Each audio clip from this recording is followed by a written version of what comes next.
Guys, I've got some updates on the Colorado River situation. This is not going to be a long video. I'm going to try to keep it around 10 minutes, so don't run off. I understand how long and drawn out the data can be. What I'm finding out is a few weeks ago, we talked about Lake Mead, or Save Lake Mead. Remember that narrative going on? Sacrifice Powell, Flaming Gorge, and Save Mead. But now the engineers have gotten together and decided that was not going to be the right way to approach it because of the way, or the difference in the way Lake Powell releases water from its dam and the way that Lake Mead does it is two different things. So they're going to now, they decided to sacrifice Lake Mead. In other words, they're going to prop up Powell, try to keep the inflows coming from Flaming Gorge as much as possible, because that will prevent the destruction of Lake Powell's infrastructure. Now, it seems that that's kind of backward logic, because you got about 5 million people that Powell serves as far as hydropower and things like that, and about 40 million from Mead all the way downstream. But again, because of the physics of the dam, if Mead gets so low, guys, it will almost quit producing water out at all.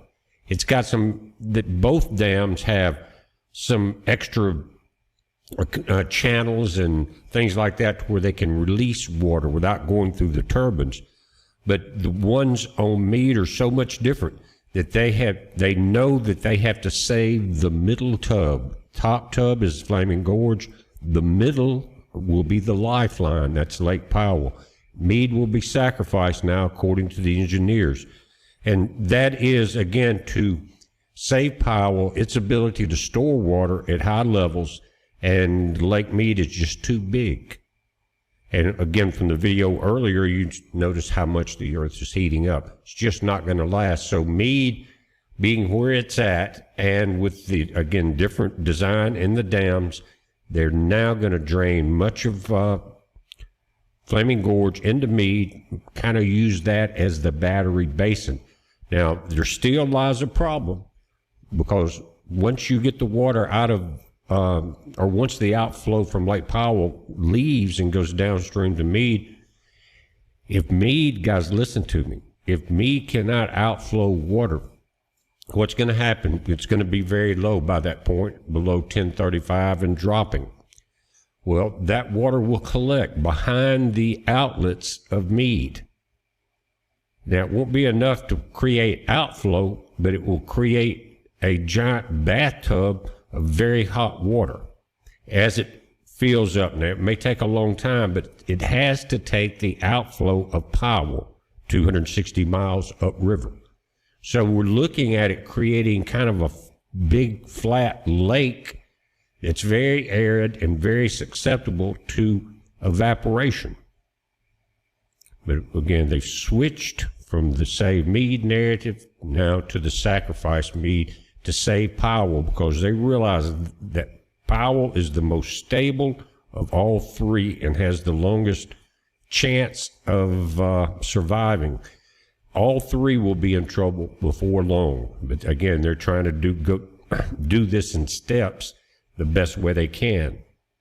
Because when you think about these dams, especially Hoover, when you get the water that low, it does something to these giant concrete walls. They start to dry out. They start to crack. They've got a lot of pressure on them now. The dams are built kind of in a backwards curve so that the pressure from upstream, you can see where the power generating turbines are here, the water's released under here.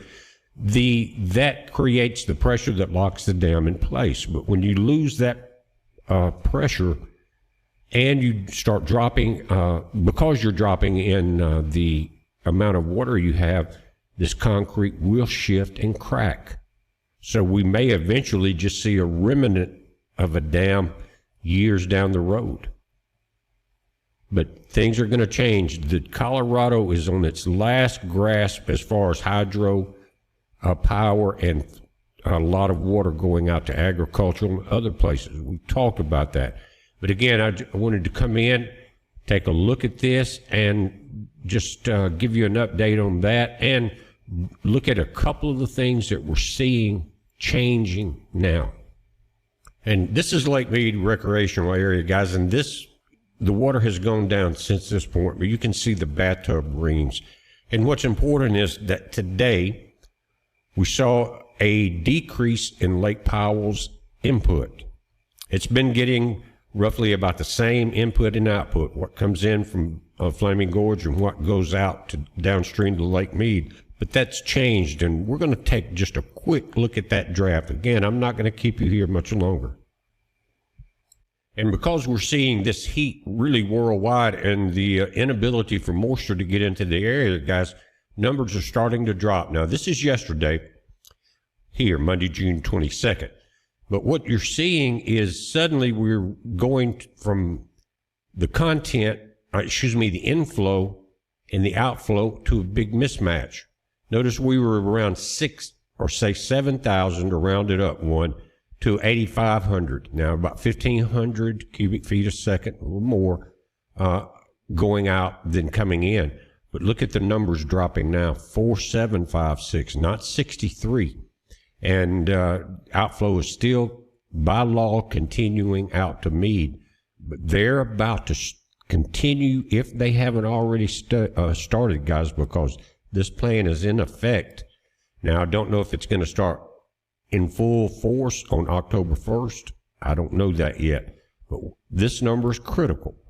That's showing that the flow from Flaming Gorge has been decreased. Now they're going to be forced, by saving Powell, sacrificing Mead, to cut this outflow number. When that happens, guys, we were looking at the end of July, 1st of September, right in there for Lake Mead to get to 1035. If this continues, it's going to get there maybe a week sooner. And that's going to change the timeline all the way through. We talked about the other day the water rights changing also on October 1st. Mexico, the Imperial Valley getting very little water. Things are changing. The continents are changing. The planet is changing. Again, we have a thermal radiator set in the Pacific Ocean, causing all of this. But again, I don't want to keep you much longer. One other thing. Now, we've seen the drops per day decrease slightly from 0.23 to 0.18, but that's because, remember, they had decreased the inflow from Powell to about 7,000 cubic feet per second. I know I've said this before. And now they've increased it, the drain out of Powell, to keep this number at 0.18. But they're still releasing out about 4,000 more cubic feet per second than they're taking in. But now it takes, say, 3 days for water to get to from Flaming Gorge to Powell, and 2 or 3 days for that to get down to Mead. So as we saw that drop in the intake of Powell, guys, down to 4.7, I think it was, 4,700 cubic feet per second, right in there. Then in 2 or 3 days, we'll be watching this inflow number to Mead. And so, again, it's a balance of numbers. The intake at Powell, and that will force this inflow rate to decrease at Mead. But now, again, Mead is on the chopping block. It's hard to believe, isn't it? But again, they've looked at the stability of all three systems. And Powell seems to be the best one in shape to hold the entire system together longer than the others. But what a sacrifice, huh? We're watching it, guys. You watch it. It's a major heads up. Be safe. Father loves you. I love you. Take it easy.